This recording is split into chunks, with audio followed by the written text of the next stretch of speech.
Roll call 219. And you can see what I have on the table. Now, if you've been a subscriber, you've probably ran through the list of videos that I put out. I've got a little over 300, I think. Maybe catching up to the 400. But I had bought a gun from this company before, and it was a Bersa. It was a Bersa Thunder in 380. That was a gun that we were going to have Cindy carry for self-defense.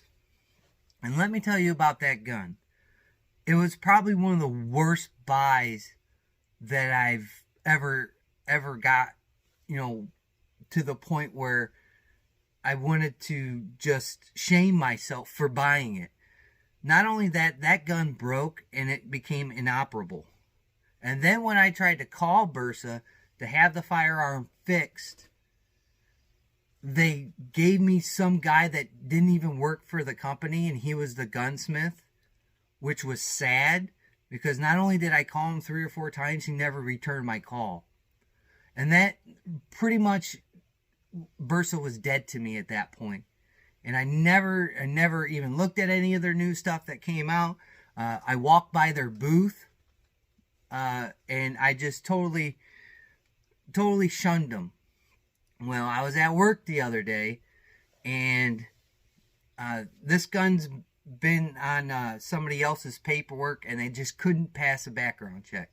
So their background check expired, and they just said the hell with it. They weren't going to get the gun. So the gun went back onto the shelf. Well, I decided to buy this gun, and we're going to look at it right now. And this is, hopefully this is not another lemon that I get from this company, because if it is, I lied. I said I wouldn't buy another one of their products, but I did. And we're going to see how this is going to go. It's just got this cheap little case. Again, this is a budget-minded gun. It came with 2 mags, but I took the other mag out. But you get a chamber flag with it. Let me try and get all this stuff out. And this is one of their striker fired guns, all right? So this isn't one of the Thunders guns from one of those lines. This is the BP9CC, their concealed carry version. Let me put this down here. So this gun reminds me a lot of a Glock. That's what it reminds me of. It really reminds me of a Glock. Now again, I'm not a big proprietor on colored guns. I don't think it serves a purpose. I think it's just a cool factor kind of thing, and I'm not into cool factor kind of stuff yet. I'm looking for guns for purpose. This looks like to be a hunting gun. And what I mean by that is I would probably take this out with me in case I ran into something that, didn't want me in the area, or, some kind of a coyote or something like that. That's what I was going to use this gun for. The price on these guns, they're not expensive at all. This gun was $349. I saved $35 on this because I had a gift card from work when I bought that optic, the Crossfire 2. I got a $10 gift card, so I threw it on there. Plus, I got a discount because I work at the place. So I got this gun for around $320. So it's a budget-minded gun, which scares me because, again, a Bersa Thunder, those are budget-minded guns too, and that gun didn't work. It pretty much, there was a, in that other Bersa, there was like a little, one of those little clamps. It kind of reminded me of when you put your dust cover on your AR, that little stupid clamp that's in there. It reminded me of that. That's what it broke in half. So that's what broke on that gun. Now on this one, this is their striker fire version. Again, if you look at it, it's very Glockish, especially with the sights on there, the 3-dot sights that you can see on there. It's very Glockish on there. So, and I've even seen videos, because I've researched this gun quite a bit. There's even videos where you can change these sights out and use Glock sights. But again, this is a $300 gun. Do I want to put $150 pair of sights on this gun? probably not, especially if I'm just going to carry this thing in the woods. So that's about it for this gun. It does have a rail on there. It's not a great rail system, but it's still there. The mag release right here is ambidextrous, so you can do it if you're left-handed as well. I'm not left-handed, so, but it'll pop out of there if you're left-handed. So that's something else. It does have the memory right here for your finger, right there. And I think this might even be a loaded chamber indicator there. My boss had bought one of these guns, and he said it was all right. He said it was all right. It shot all right for him. So, I mean, I trust that guy's opinion to a certain extent on things. So, there you go. Again, it's nothing special. Now, the trigger. Let's talk about the trigger. This is one thing that I've learned throughout the years of doing YouTube and shooting all types of different firearms, is a good trigger is something that you need to look for. In this budgety gun, this is a good trigger. I wish I could take this trigger out of this gun, especially if the gun doesn't work, and put this trigger in something else. So we're going to take a peek at that right now. So, make sure the gun's unloaded. Check it and verify.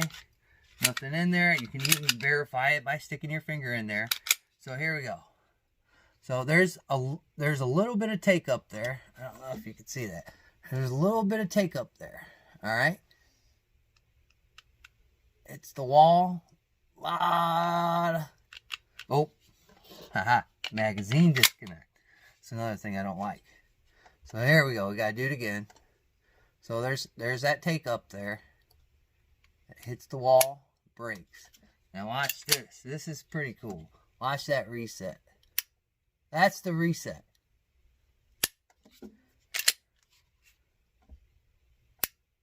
So the reset on this gun is pretty good. That's a pretty good reset on this gun. I wish that trigger was on my PT-111G2 if you're going to make a budgety kind of gun. I think it's kind of improved on the G3. I've only seen that gun once or twice that has been in my shop. And I just wasn't impressed because it's basically a PT-111 style gun. It's just bigger. It's full size. Another feature that I would put in the negative is this up here. And it's another one of those locking things. So this is something you got to look out for. Again, on those older Taurus guns, like I've said in the past, a lot of people have shot those guns. And this locking system that's sometimes on these firearms, it'll lock the firearm off. It'll malfunction in some way, and it'll lock the gun off. And a lot of people thought their gun had broke, and it wasn't that. It was just the locking mechanism moved forward to lock the firearm off. So I'm not thrilled about that either. I think that's a big negative, and plus it kind of takes away from the cosmetics of the gun when you just got some big fat locking system there. Another thing I'm going to look at is changing this back plate out. Maybe it might work with a Glock back plate. I'm going to research that. If you know, throw it down in the comments if you got one of these things. But again, I can reach all the controls for this gun. I can manipulate it with one hand. Again, that trigger, it's a decent trigger for what it is. It's that wall, and then the reset. That's a short reset on this gun. Again, it doesn't have a dingus in there either. So remind yourself on this gun when you get it. I mean, I think the only safety thing that's on here is going to probably, if that's the chamber indicator there. I don't know if it is or not.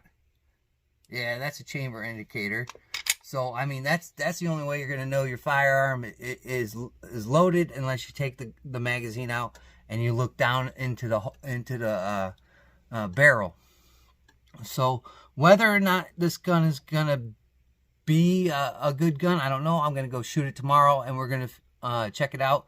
I had another coworker buy one of these guns, and she had 2 malfunctions, I think she said, with it, with failure to eject, and then something, I think it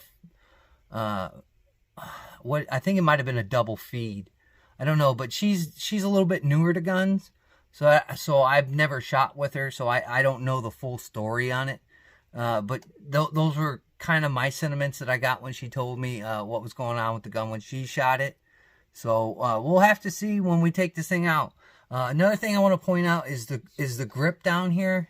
There's like basically no texture there. I mean, you got these little panels there, but that's gonna need talent. The Talon grips. I think I think I got some tape from a shotgun, because again, I'm not gonna be carrying this gun unless I'm probably hunting or in the woods, or doing the chicken coop. This is gonna be that kind of purpose gun. So this is the unboxing of this gun. This is the BP9CC from Bersa. And again, I've had problems with Bersa in the past. If this gun just doesn't function, I am definitely going to keep on shitting on Bersa for the products that they make. But if this one, kind of passes the test and I don't have any kind of goofy issues with it, then, I'll stand corrected in some aspects. But again, I wasn't really satisfied with Bersa's customer service, and I wasn't satisfied with that Thunder. And I ended up getting rid of that Thunder, and that's how Cindy got a Glock 42. So again, it comes with 2 magazines. It's got some okay features on it. The big bonus is that trigger. Some of the negatives, of course, there's no grip texture there. The rail system's kind of funky, so some kind of light, you're gonna have to find something that fits that. Usually O-light or something like that. That will probably fit on there. Hopefully it will. And then changing out the sights, the Glock sights, if you want to do that with a budgety kind of gun. So I wasn't gonna buy another gun, but this one presented itself there. I wouldn't call it an impulse buy. We had a bunch of these at the shop, and we kind of messed around with them. And I always thought about getting one, but I was always holding back because of the experience I had with this company in the past. But I figured we'll give them one more shot, and if it doesn't work out that way, then this one will suffer the same fate as the last one, and that'll probably, most likely, definitely end my relationship with buying Bersa products if this gun just doesn't want to work. So we'll give this one a shot and see how it goes, and put some rounds through it, and I mean, I'm really gonna work this gun out and make sure it functions correctly, because I don't want to be in the woods and have some kind of coyote or some nasty little critter come up to me and this gun malfunctions on me. I am gonna still carry my 38 from time to time, but I was thinking this would be a good, truck gun or throw in the bag gun out in the woods or something like that. So we're gonna give this gun a shot. Like I said, we're gonna shoot a bunch of rounds through it. We're gonna put it through. We're gonna put this gun through its paces, and we're gonna see what it's made of. So this was the BP9CC budgety kind of offering from Bersa. It's their striker-fired handgun. So with all that jazz out of the way, I'd like to thank my old and my new subscribers, and just the people that zip through. I greatly appreciate it. Like, comment, subscribe. Share all your favorite gun content all around those interwebs. And like always, we'll catch you on the next one.